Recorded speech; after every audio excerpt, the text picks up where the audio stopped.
오후 5시 훈련소 정문을 벗어난 버스 안은 묘한 정적에 휩싸여 있었어요. 창밖으로 스쳐 지나가는 풍경을 바라보며 서준은 가슴 한편이 무겁게 내려앉은 걸 느꼈습니다. 형, 연락 꼭 해요. 옆자리에 앉은 민수가 조심스럽게 말을 걸었어요. 함께 훈련받던 동기였죠. 서준은 고개를 돌려 민수를 바라봤습니다. 민수의 눈가가 살짝 촉촉해 보였어요. 그래, 꼭 연락할게. 너도 조심해. 서준의 목소리는 평소보다 낮게 깔렸어요. 헤어짐이 이렇게 서글플 줄은 몰랐거든요. 8주 동안 함께 고생하며 형제처럼 지낸 사이인데 이제 각자 다른 부대로 흩어져야 한다니. 22기갑 사단이면 멀지 않을 거야. 휴가 때 보자. 민수가 억지로 밝은 표정을 지으려 애쓰는 모습이 안쓰러웠어요. 서준도 웃어 보이려 했지만 쉽지 않았습니다. 창밖 풍경이 점점 어두워졌어요. 해가 지고 있었거든요. 서준은 창문에 비친 자신의 얼굴을 바라봤습니다. 언제부턴가 눈빛이 많이 단단해진 것 같았어요. 오후 7시가 넘어서야 22기갑 사단에 도착했어요. 최서준, 이등병. 예. 서준은 벌떡 일어나 대답했어요. 버스에서 내리는 사람은 자신뿐이었습니다. 다른 동기들은 이미 앞선 정거장에서 모두 내렸거든요. 혼자. 그 단어가 머릿속을 맴돌았어요. 또 혼자구나. 서준은 속으로 쓴웃음을 지었습니다. 따라와. 부대 안내를 맡은 상병이 짧게 말했어요. 표정이 무뚝뚝했습니다. 서준은 무거운 짐을 들고 그의 뒤를 따랐어요. 부대는 생각보다 컸어요. 여러 건물들이 질서정연하게 배치되어 있고 곳곳에 불이 켜져 있었습니다. 훈련소와는 확실히 다른 분위기였어요. 더 진짜 같고 더 무서웠습니다. 저기가 내가 지낼 생활관이야. 상병이 가리킨 건물은 회색 콘크리트로 지어진 3층짜리였어요. 서준의 발걸음이 저절로 느려졌습니다. 새로운 환경에 대한 두려움이 밀려왔거든요. 오후 7시 30분, 드디어 생활관 문을 열고 들어섰어요. 여러 명의 선임들이 일제히 고개를 돌렸어요. 마치 동물원 구경하듯 서준을 위아래로 훑어봤습니다. 신병 왔네. 병장 계급장을 단선임이 느긋하게 말했어요. 다른 선임들도 하나둘 모여들기 시작했습니다. 서준은 긴장한 채로 인사를 올렸어요. 안녕하십니까. 이등병 최서준입니다. 반갑다, 서준아. 여기 앉아봐.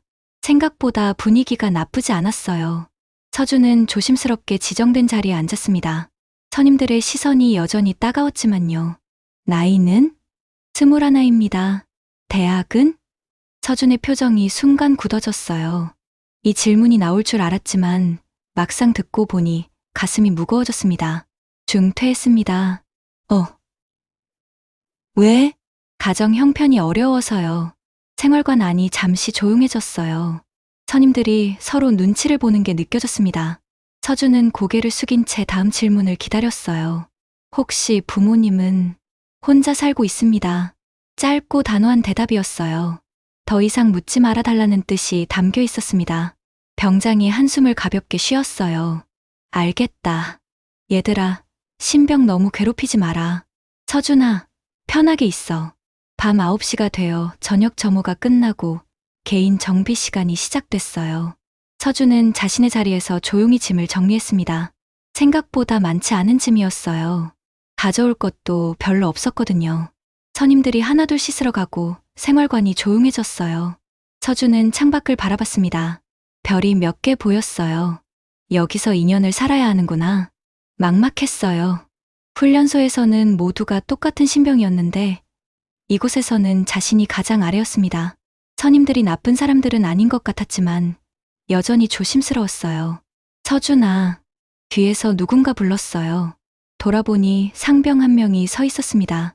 내일 아침에 행정보급관님 만날 거야. 보직 정하는 거니까 긴장하지 마. 네, 알겠습니다. 그리고 혹시 특기 같은 거 있어? 컴퓨터라든지 운전이라든지.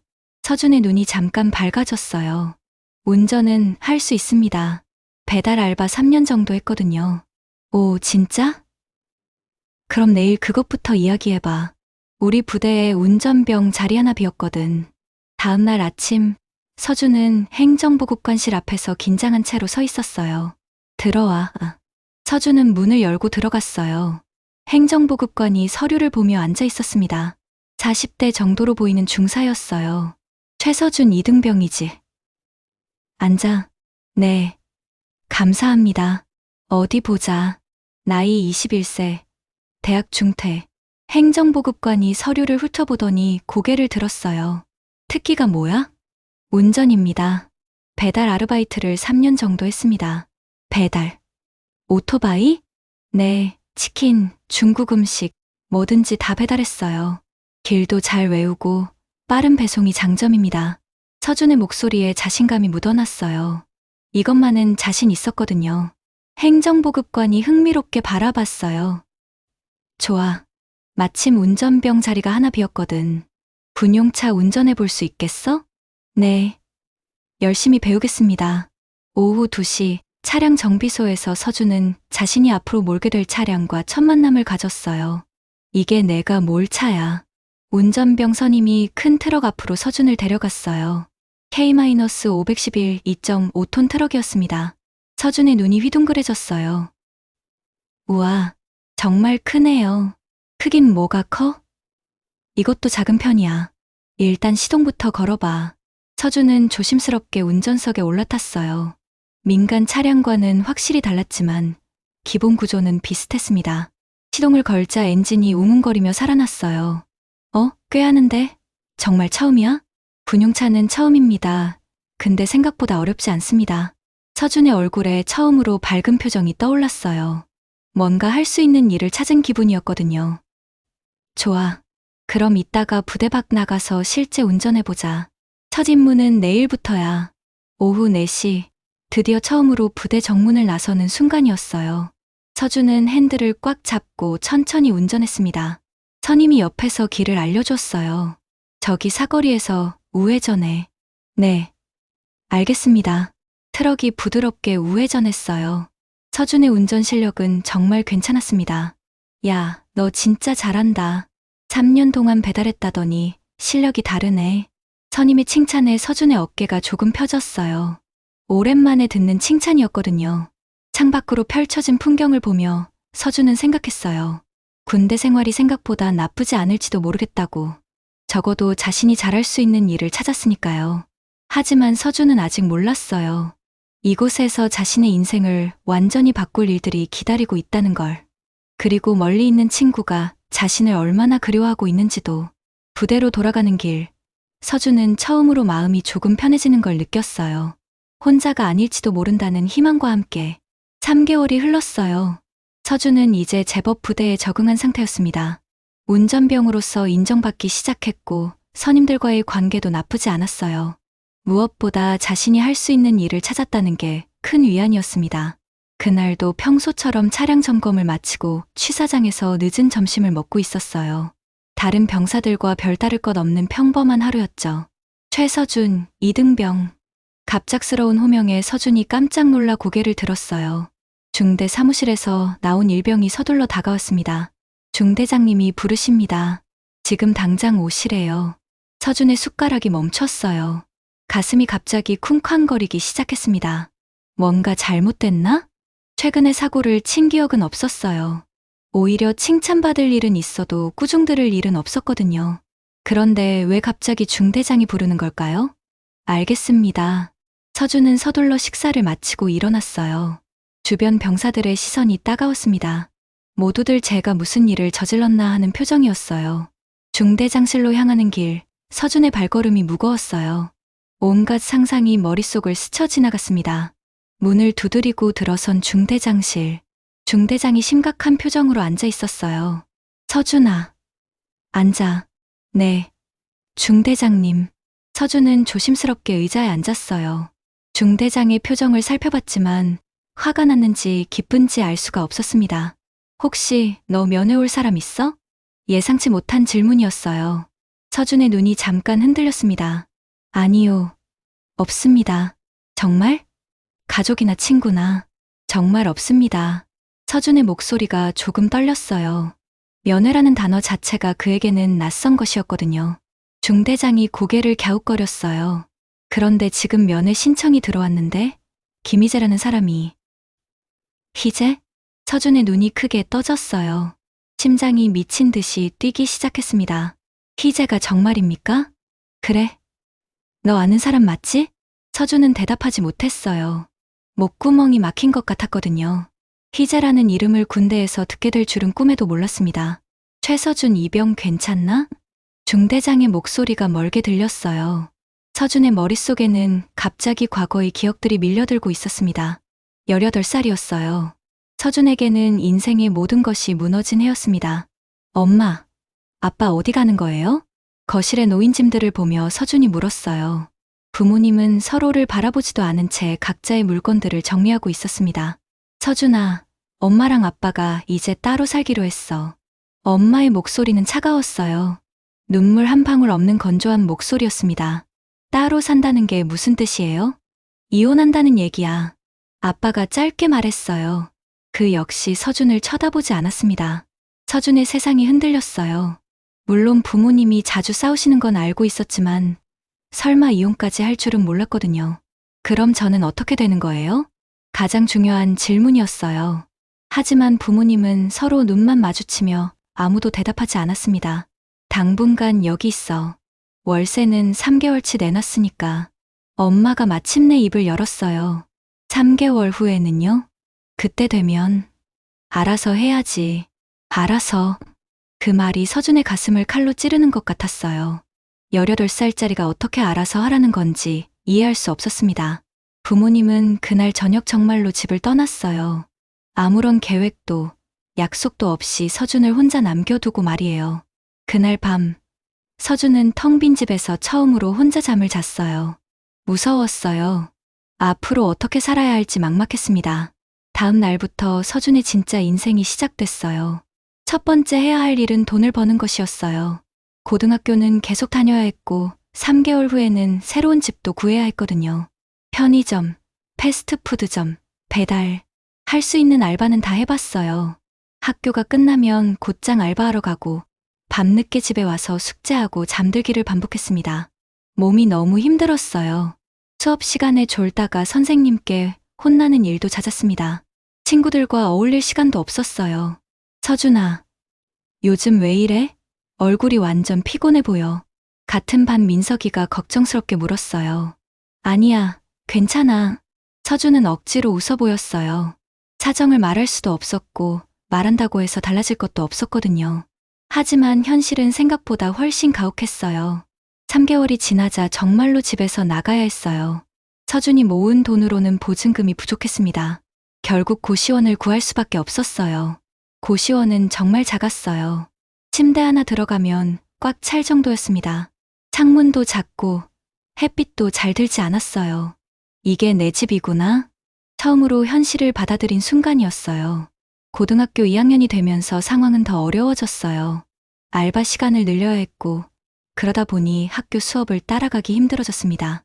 최서준, 요즘 성적이 많이 떨어졌네? 무슨 일 있어? 담임 선생님이 개별 상담을 했어요. 아니에요, 괜찮습니다. 집에서 뭔가 문제가 있는 거 아니야? 부모님과 상담을 해봐야겠는데. 아니에요, 정말 괜찮아요. 서준이 너무 강하게 반응하자 선생님이 깜짝 놀랐어요. 하지만 그때 서준은 누구에게도 도움을 청할 마음이 없었습니다. 스스로 해결해야 한다고 생각했거든요. 3학년이 되면서 서준은 큰 결정을 내렸어요. 자퇴. 정말 자퇴하겠다는 거야? 담임 선생님이 놀란 표정으로 물었어요. 네, 결정했어요. 이유가 뭔데? 개인적인 사정이에요. 더 이상 설명하고 싶지 않았어요. 사실을 말하면 선생님이 동정할 게 뻔했고 그런 시선을 받고 싶지 않았거든요. 자퇴한 후 서준의 생활은 완전히 바뀌었어요. 하루 12시간씩 일할 수 있게 됐고 그만큼 돈도 더 많이 벌 수 있었습니다. 배달 일이 가장 돈이 됐어요. 오토바이 면허를 따고 치킨집에서 배달 알바를 시작했습니다. 비가 와도 눈이 와도 바람이 불어도 배달은 계속됐어요. 처음에는 길을 잘 몰라서 헤매기도 했지만 점점 익숙해졌습니다. 야, 신참, 빨리 좀 다녀와. 사장님의 소리를 들으며 서준은 오토바이에 올라탔어요. 속도를 높였습니다. 빨리 다녀와야 다음 배달을 할 수 있었거든요. 그렇게 3년이 흘렀어요. 또래들이 대학에 입학할 나이가 됐을 때 서준은 여전히 배달 오토바이를 타고 있었어요. 때로는 서러웠어요. 하지만 포기하지 않았습니다. 언젠가는 나도 대학에 대한 꿈을 완전히 포기하지는 않았어요.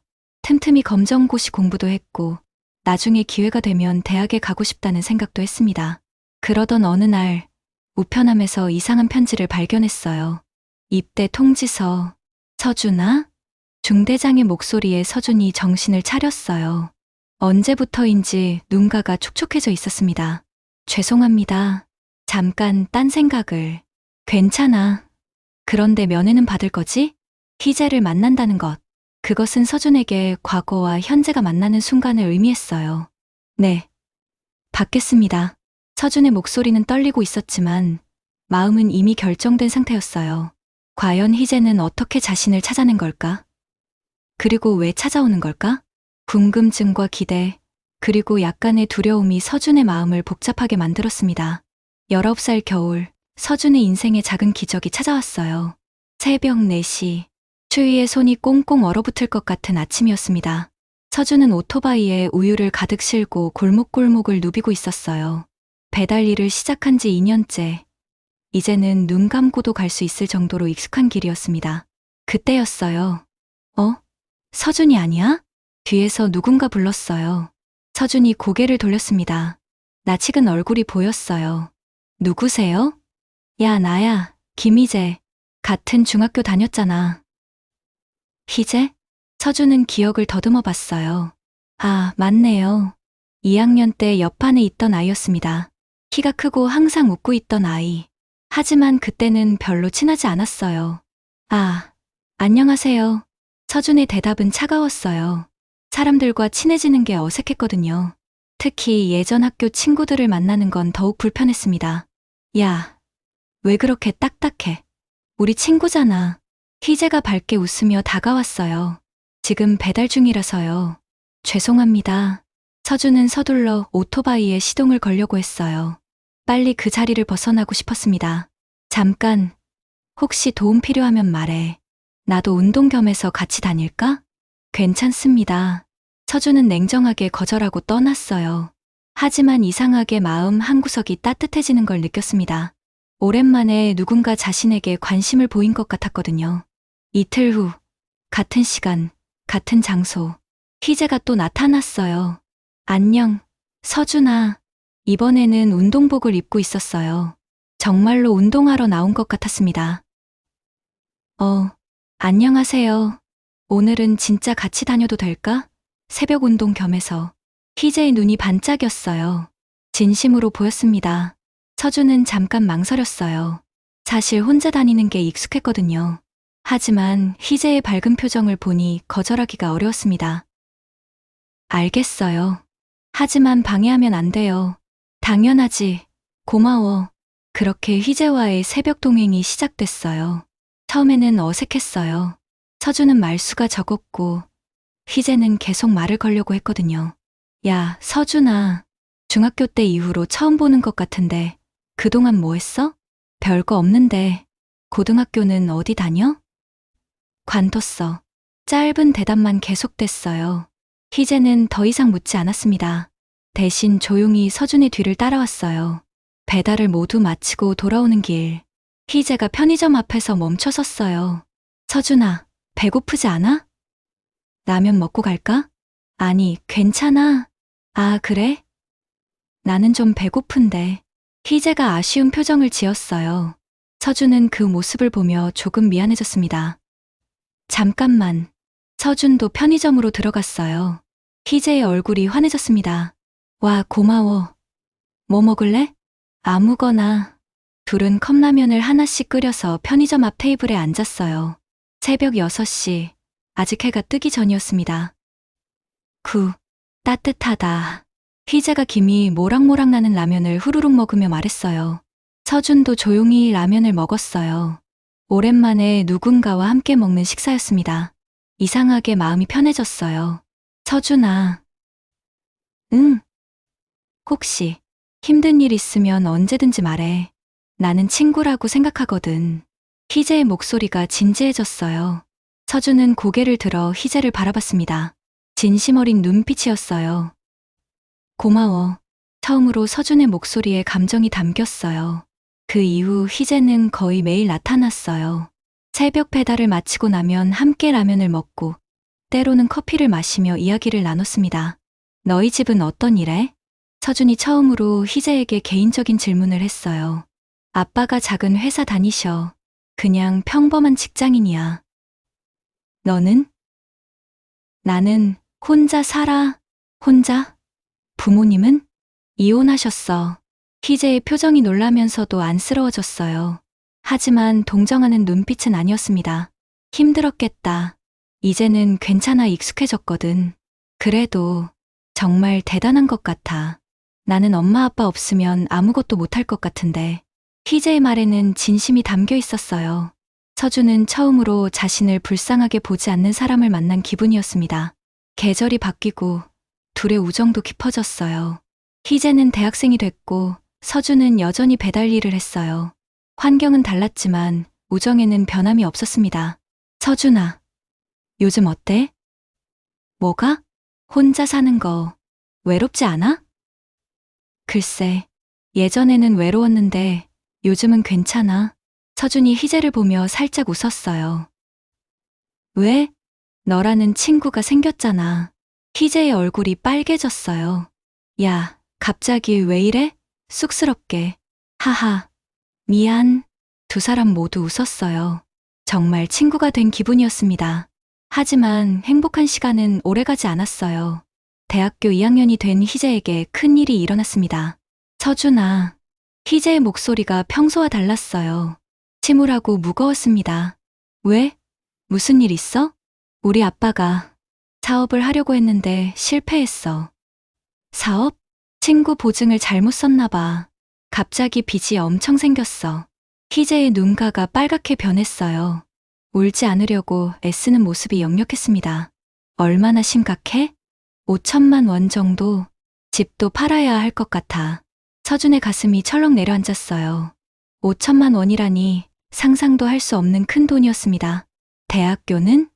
휴학해야 할 것 같아. 나도 이래서 도와야지. 희재가 고개를 떨궜어요.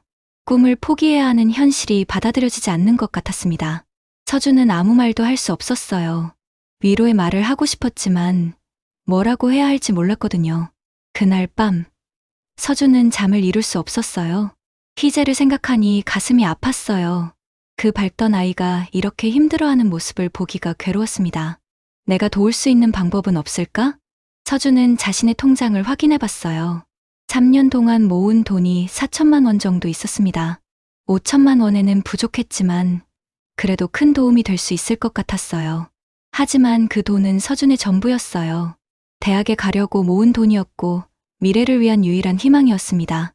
고민이 깊어졌어요. 다음 날 희재를 만났을 때의 일이었어요. 서준아, 나 내일부터 공사장에서 일할 거야. 공사장? 돈을 빨리 벌려면 그게 최선인 것 같아. 하루 15만 원씩 준다더라. 희재의 손을 보니 이미 상처가 여러 개 났어요. 어제부터 일을 시작한 모양이었습니다. 많이 힘들어? 괜찮아. 적응하면 되겠지. 희재가 억지로 웃어 보였지만 눈빛은 어두웠어요. 그 순간 서준의 마음에 확신이 섰어요. 그래, 친구잖아. 집에 돌아온 서준은 곧바로 은행에 갔어요. 자신의 통장에서 4천만 원을 모두 출금했습니다. 무거운 돈 가방을 들고 희재네 집으로 향했어요. 가슴이 두근거렸지만 후회는 없었습니다. 서준아? 갑자기 웬일이야? 희재가 깜짝 놀라며 문을 열었어요. 잠깐 들어가도 될까? 당연하지. 희재의 집은 평소보다 어둡고 조용했어요. 희재 아버지는 방에 계시는 것 같았고 어머니는 보이지 않았습니다.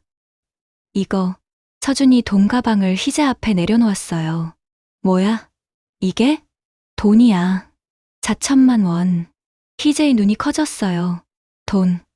갑자기 왜? 너희 가족 도우려고. 야, 미쳤어? 이게 얼마인데? 어디서 구한 거야? 내가 모은 거야. 3년 동안 배달하면서 희재의 얼굴이 창백해졌어요. 안 돼. 절대 안 받아. 이거 내 전부잖아. 괜찮아. 괜찮긴 뭐가 괜찮아. 너 대학 가려고 모은 돈이잖아. 희재의 목소리가 떨렸어요. 대학은 나중에 가도 돼. 서준이 조용히 말했어요. 서준아, 정말 고마운데 이건 너무 큰 돈이야. 나 어떻게 갚아? 갚을 생각하지 마. 이건 갚을 돈이 아니야. 그럼 뭐야? 친구가 친구 돕는 거야. 희재의 눈에 눈물이 고였어요. 바보야. 정말 바보야. 희재가 서준을 꽉 안았어요. 둘 다 울고 있었습니다. 고마워. 정말 고마워. 그날 이후 일주일 동안 서준은 희재를 만나지 않았어요. 일부러 피했습니다. 희재가 고마워하는 모습을 보면 자신도 울 것 같았거든요. 그리고 드디어 입대 통지서가 왔어요. 서준은 아무에게도 말하지 않고 조용히 떠날 생각이었어요. 인사는 오히려 서로에게 힘들 것 같았거든요. 하지만 떠나기 전 마지막으로 희재에게 편지 한 통을 남겼어요. 희재야, 군대 간다. 2년 후에 만나자. 그때까지 건강하게 잘 지내. 내가 내 인생 최고의 친구야. 그렇게 서준은 조용히 떠났어요. 뒤돌아보지 않고, 후회하지 않고, 진짜 친구를 위해서라면 무엇이든 할 수 있다는 걸 배운 시간이었습니다. 면회 당일 아침, 서준은 평소보다 일찍 잠에서 깼어요. 가슴이 두근거려서 더 이상 잠을 잘 수가 없었거든요. 정말 희재가 올까? 아직도 믿기지 않았어요. 자신에게 면회를 올 사람이 있다는 것 자체가 꿈만 같았습니다. 세수를 하면서 거울을 봤어요. 3개월 동안의 군 생활로 얼굴이 많이 단단해진 것 같았습니다. 희재가 알아볼 수 있을까요? 서준아, 오늘 면회라며? 생활관에서 준비하고 있는 서준에게 선임이 다가왔어요. 네, 그런 것 같습니다. 누가 와? 여자친구? 아닙니다. 친구입니다. 서준의 얼굴이 살짝 빨개졌어요. 선임들이 놀리는 눈빛으로 바라봤습니다. 친구? 남자친구가 면회를 와? 그것도 신기하네. 정말 좋은 친구인가 봐요. 서준이 작게 웃었어요. 오전 10시, 면회 시간이 시작됐어요. 서준은 안내를 받아 면회장으로 향했습니다. 복도를 걸으면서 손에 땀이 났어요. 얼마나 오랜만인지 계산해보니 거의 4개월 만이었습니다. 면회장 문 앞에서 잠깐 멈춰 섰어요. 과연 희재가 어떻게 변했을까? 문을 열고 들어서는 순간 서준의 발걸음이 멈춰버렸어요. 희재가 있었어요. 하지만 혼자가 아니었습니다. 옆에는 50대 정도로 보이는 남자분이 앉아 계셨어요. 희재 아버지인 것 같았습니다. 그런데 그뿐만이 아니었어요. 면회장 한 구석에는 별을 단 고위 간부가 서 있었어요. 사단장이었습니다. 어떻게 된 거지? 서준의 머릿속이 하얘졌어요. 상황을 이해할 수 없었거든요. 서준아, 희재가 벌떡 일어나 달려왔어요. 얼굴에는 눈물이 글썽거리고 있었습니다. 희재야. 서준의 목소리도 떨렸어요. 반가움과 당황스러움이 동시에 밀려왔습니다. 야, 많이 야위었네. 고생했지? 희재가 서준의 어깨를 두드렸어요. 예전처럼 밝은 표정이었지만 눈빛은 더 깊어진 것 같았습니다. 너는 어떻게 나를 찾았어? 편지 받았잖아. 부대 주소 적혀 있더라. 아, 맞다. 서준이 떠나기 전에 남긴 편지를 말하는 거였어요. 그런데 저분들은 서준이 희재 아버지와 사단장을 번갈아 바라봤어요. 아, 소개할게. 우리 아버지야. 희재 아버지가 일어나 서준에게 인사했어요.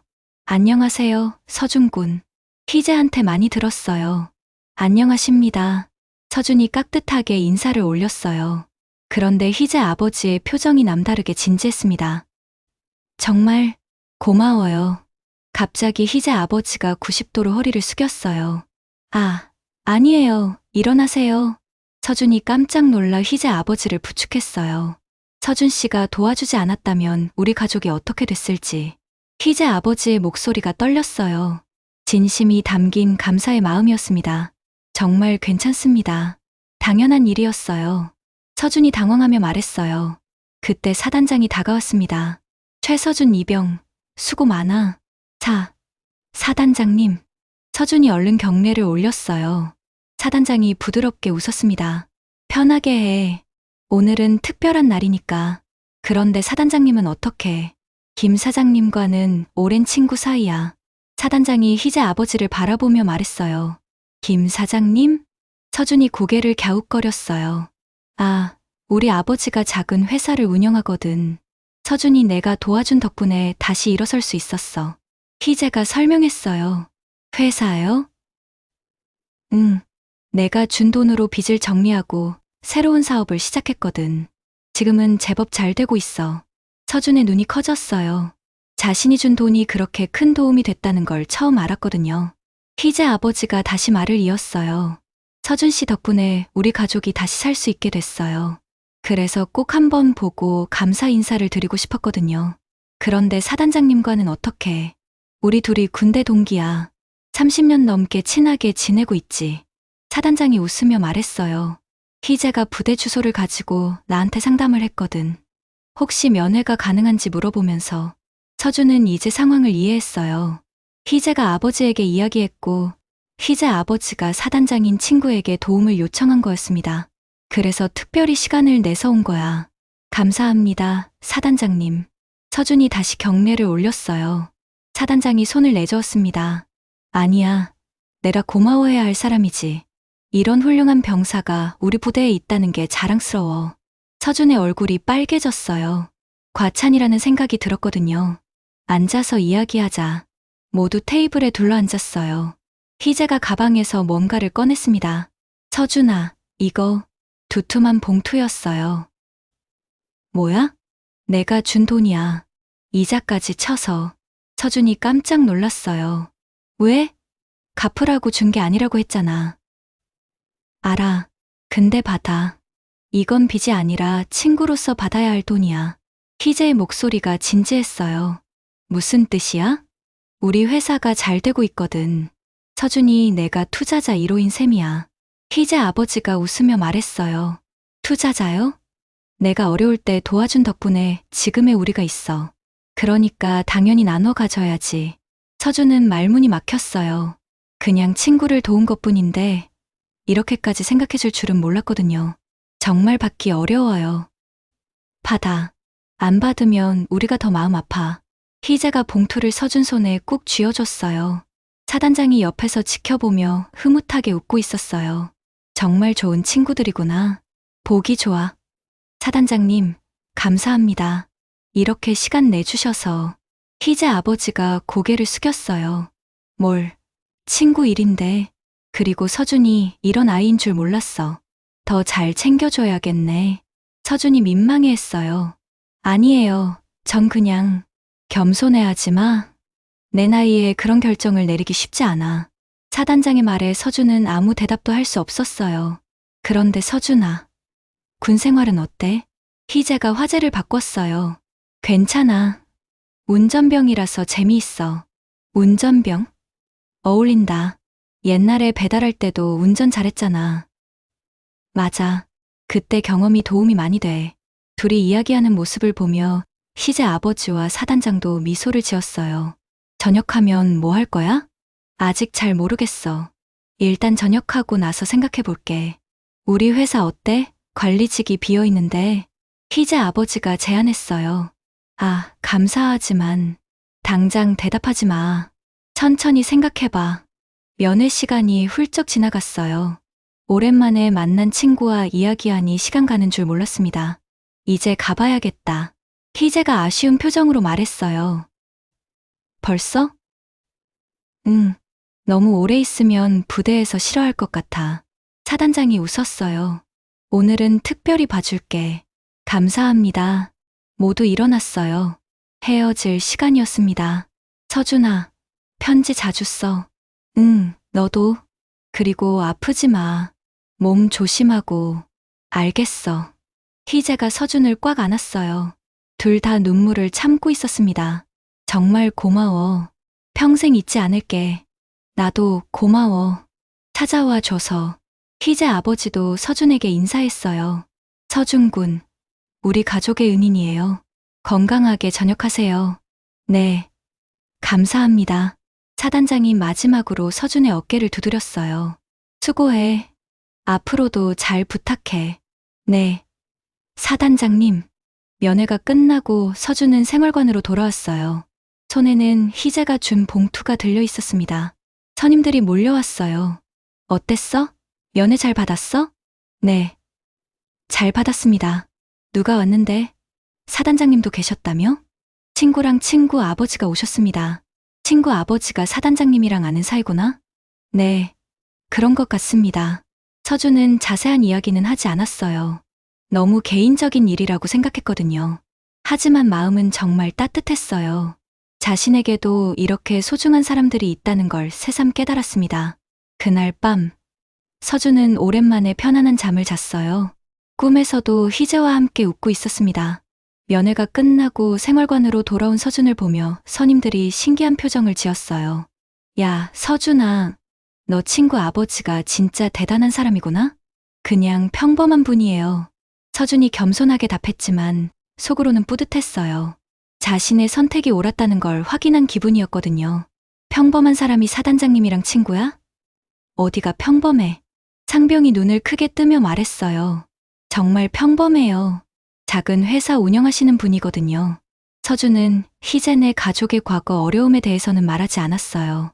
그건 개인적인 일이라고 생각했거든요. 아무튼 너 정말 복 터졌다. 나중에 전역하면 취업 걱정 없겠네. 글쎄요. 서준의 대답이 애매했어요. 사실 희재 아버지의 제안을 받을 생각은 없었거든요. 그날 이후 서준의 군 생활에 변화가 생겼어요. 사단장이 직접 관심을 보이기 시작한 거예요. 중대장을 통해 서준의 근무 태도를 자주 물어봤고 특별한 임무가 있을 때마다 서준을 지명했습니다. 서준아, 오늘 사단장님 차량 운전해. 네? 저 같은 이등병이요? 응, 사단장님이 직접 요청하셨어. 서준은 떨리는 마음으로 사단장 차량을 운전했어요. 처음에는 긴장됐지만 점점 자신감이 생겼습니다. 서준 이등병, 운전 실력이 정말 좋네. 사단장이 칭찬해 주셨어요. 감사합니다. 앞으로도 종종 부탁할게. 그렇게 서준은 부대에서 특별한 대우를 받기 시작했어요. 다른 병사들도 서준을 보는 눈이 달라졌습니다. 6개월 후 서준은 일병이 됐어요. 그리고 놀라운 소식을 들었습니다. 서준아, 부대 모범병사로 선정됐어. 정말요? 응, 포상휴가 3일 받는 거야. 축하해. 서준의 얼굴이 환해졌어요. 모범병사라니 상상도 못한 일이었거든요. 포상휴가를 받고 나온 서준은 곧바로 희재에게 연락했어요. 희재야, 나 휴가 나왔어. 진짜? 언제까지? 3일이야. 포상휴가거든. 포상휴가? 대박, 뭔가 잘한 일이 있나? 모범병사로 선정됐어. 전화 너머로 희재의 환호성이 들렸어요. 우와, 역시 내 친구. 축하해. 둘은 만나서 오랜만에 맛있는 식사를 했어요. 희재는 예전보다 더 밝고 자신감 있어 보였습니다. 우리 회사 정말 잘 되고 있어. 아버지가 서준이 내 덕분이라고 매일 말씀하셔. 그런 건 됐고. 너는 어때? 대학교 복학했어? 응, 이번 학기부터 다시 다니고 있어. 경영학과로 전과했거든. 경영학과? 회사 일을 제대로 배우려고. 나중에 아버지 도와드릴 생각이야. 희재의 눈빛이 진지했어요. 예전에 그 천진난만한 모습과는 다른 성숙함이 느껴졌습니다. 그런데 서준아, 전역하면 정말 우리 회사와 희재야. 진심이야. 아버지도 그러시고 나도 정말 함께 일하고 싶어. 서준은 잠깐 고민했어요. 솔직히 좋은 제안이었습니다. 하지만 마음 한구석에서는 다른 생각이 들었어요. 고마워. 근데 나는 내 길을 찾고 싶어. 내 길? 응, 군대에서 많은 걸 배웠거든. 이제 스스로 뭔가를 해보고 싶어. 희재가 조금 아쉬운 표정을 지었지만 곧 이해한다는 듯이 고개를 끄덕였어요. 그래, 내 선택을 존중할게. 하지만 힘들면 언제든지 말해. 휴가가 끝나고 부대로 돌아온 서준은 더욱 적극적으로 군 생활에 임했어요. 후배들이 들어오면 먼저 다가가서 도움을 주었고 어려운 일이 있으면 앞장섰습니다.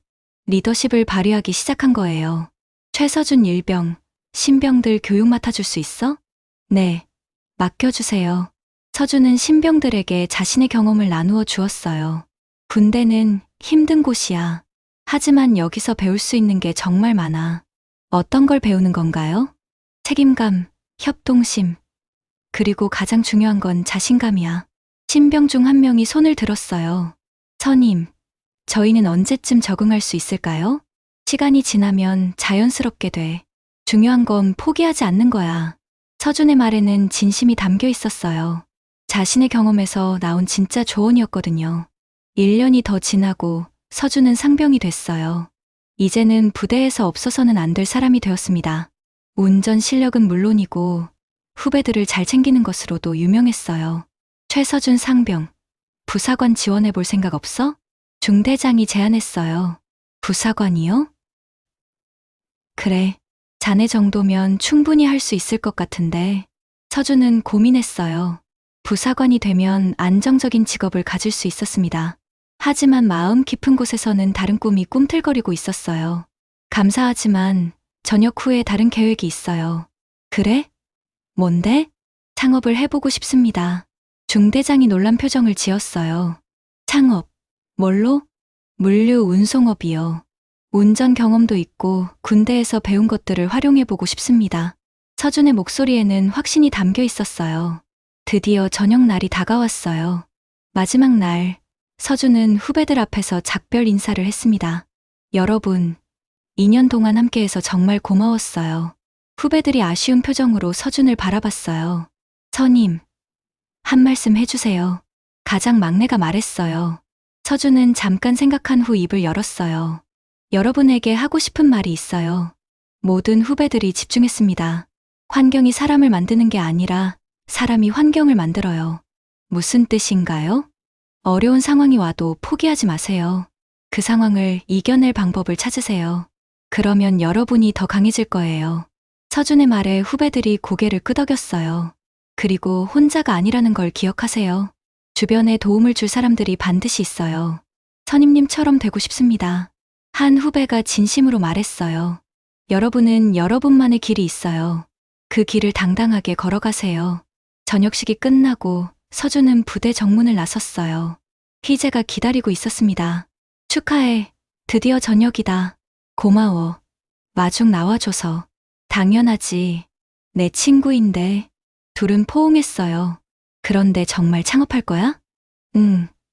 이미 계획 다 세웠어. 서준의 눈빛이 반짝였어요. 자금은 어떻게 할 건데? 군대에서 모은 돈이랑 내가 돌려준 돈으로 시작할 거야. 혹시 도움 필요하면 언제든지 말해. 고마워. 하지만 이번에는 내 힘으로 해보고 싶어. 희재가 뿌듯한 표정으로 서준을 바라봤어요. 정말 많이 변했다. 예전에는 항상 조심스러워했는데 이제는 정말 당당해 보여. 군대에서 많이 배웠거든. 뭘 배웠는데?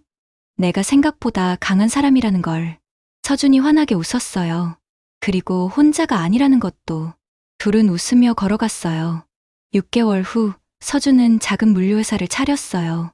직원 3명으로 시작한 작은 회사였지만 서준의 눈빛은 희망으로 가득했습니다. 희재가 축하 화환을 들고 찾아왔어요. 사장님, 축하드려요. 야, 사장님은 무슨, 그냥 서준이라고 해. 안 돼. 이제 진짜 사장님이잖아. 서준이 웃었어요. 정말 행복한 웃음이었습니다. 서준아, 정말 자랑스러워. 뭐가? 내가 포기하지 않고 여기까지 온 게. 서준은 창밖을 바라봤어요. 바쁘게 돌아가는 세상이 보였습니다. 과거의 나는 그냥 살아남으려고만 했어. 하루하루 버티는 게 전부였지. 지금은 꿈을 위해 살고 있어. 서준의 목소리에는 확신이 담겨 있었어요. 그 꿈이 뭔데? 좋은 회사 만드는 거야. 직원들이 행복하고 고객들이 만족하는 회사. 멋있다. 그리고 나처럼 어려운 상황에 있는 사람들에게 기회를 주고 싶어. 희재가 감동받은 표정으로 서준을 바라봤어요. 정말 많이 성장했구나. 너 덕분이야. 내가 없었다면 지금의 내가 없었을 거야. 나도 마찬가지야. 서준이 내가 보여준 우정 덕분에 더 좋은 사람이 됐어. 둘은 다시 한번 포옹했어요. 그날 밤, 서준은 자신의 책상에 앉아 일기를 썼어요. 오늘 드디어 내 회사를 차렸다. 작은 시작이지만 기분이 좋다. 예전에는 모든 게 막막했는데 이제는 미래가 기대된다. 어려운 일이 있을 때마다 생각하자. 환경이 나를 만드는 게 아니라 내가 환경을 만든다는 것을, 그리고 혼자가 아니라는 것을. 서준은 펜을 내려놓고 창밖을 바라봤어요. 내일도, 모레도, 그 이후에도 새로운 도전이 기다리고 있을 거예요. 하지만 이제는 무섭지 않았습니다. 당당하게 걸어갈 준비가 되어 있었거든요. 오늘의 이야기 어떠셨나요? 누구나 한 번쯤은 홀로 서야 하는 순간이 있잖아요. 그때 곁에 있어준 한 사람, 그 사람 때문에 지금의 내가 있는 거 아닐까요? 지금 힘든 분들, 서준이처럼 버텨보세요. 언젠가 이 시간도 추억이 될 테니까요. 여러분의 소중한 좋아요와 구독은 큰 힘이 됩니다. 다음 사연밤에서 또 만나요.